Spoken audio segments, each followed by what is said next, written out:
Welcome. My name is Danielle Thornton. I'm an anxiety and OCD recovery coach. And today I want to talk about whether or not OCD can cause delusions or cause us to see things that aren't really there. So the short answer is yes. OCD causes things called intrusive thoughts, intrusive images, or even intrusive memories. And what is happening in the brain is that OCD is coming from the fear center of your brain, okay? And it's trying to protect you, and it senses danger in places that aren't really there. It's very overactive, okay? And there's a lot of different OCD subsets. So I'm just going to give you a few examples in this video, but the way that OCD shows up for everybody is very different. There's a lot of commonalities, but it can be very different from person to person. I've worked with clients with all kinds of intrusive thoughts and images and things like that. But essentially, it's all distorted, okay? Because OCD is taking something that it senses danger in and it's highly exaggerating it. So whether that's a thought, a memory, an image, the way that you're perceiving the world, the way you're perceiving another person, and even physical attributes of somebody. So OCD wants to keep you safe, and it's hyper focusing on things. So someone with contamination OCD might have a fear of eating something bad or contaminating themselves. So they might see germs in places that aren't there, or they might look at certain foods and hyper focus on things that might be wrong with it. Okay. I've worked with people with relationship OCD that have intrusive thoughts and perceptions about their partner that are highly exaggerated, or even physical features that someone can look at their partner and see a physical feature that's highly distorted. And so what's important to understand is that these are very intrusive, they're bothersome. And OCD is taking something, whether that's an event, a feature, a thought, a memory, and it's completely distorting it to try to scare you and get you to run away. And then it creates more intrusive thoughts and fears and negative thought spirals and memories, okay? So the important thing here is not the thoughts that we're having, but essentially how we're reacting to them. That's what makes it worse, because usually it starts very tiny and very small. So someone with contamination OCD might just start to worry a little bit more about whether they're going to get sick, or whether their meat is cooked enough, or whether the vegetables are washed enough, okay?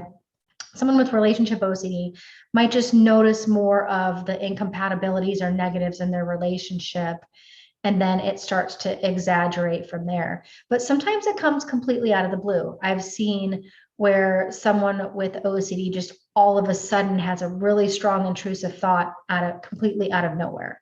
So again, it's very different for everybody. But the important thing to remember is not to exaggerate the fear, because your brain is exaggerating things out of fear.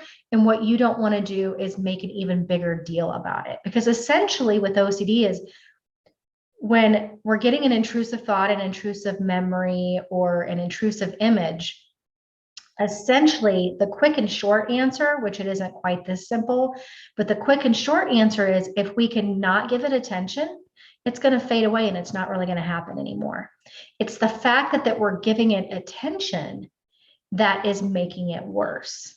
Okay. So this brain pattern is giving you these intrusive thoughts and these things, and it wants you to engage. It wants you to engage. It wants you to stay safe. And when we engage in any way with things called compulsions or giving the thought attention, then what happens is it just gives this brain pattern the attention that it wants, and it keeps happening. So exposure and response prevention is what everybody else without OCD is doing when it comes to things that bother them, intrusive thoughts, uncertainty, anxiety. They don't give it that much attention and it fades away. And that's exactly what ERP is teaching you to do. In fact, you're doing ERP all the time in other areas of your life where you might have uncertainty. You just move forward, make a decision, or you don't give those negative things the attention. And that is essentially what ERP is teaching you. And it's crucial. And it worked with me. It works with every single person I work with. It just takes some time to learn and practice, because your brain has been going essentially in this direction, and it gets worse or stays the way it is. And what we're teaching you to do is go in this direction. We're teaching you new ways of dealing with things. We're building new neural pathways in the brain. And the more you practice it, the more you use it, the easier it's going to get. It works every single time as long as you use it, as long as you're consistent and you continue to get support and move forward in the recovery process. So hopefully that answers your question today. Please post your comments below, like this video, subscribe. That helps me know what's helping, what you like, what you want more of. Okay, just let me know. If you want recovery help, I am here to help you no matter what OCD subset that you struggle with. I have worked with everything from relationship OCD to harm to contamination.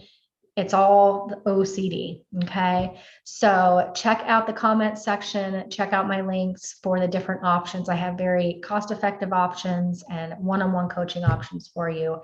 And I see people get to the recovery stage every day. So I hope you have a great day and take care.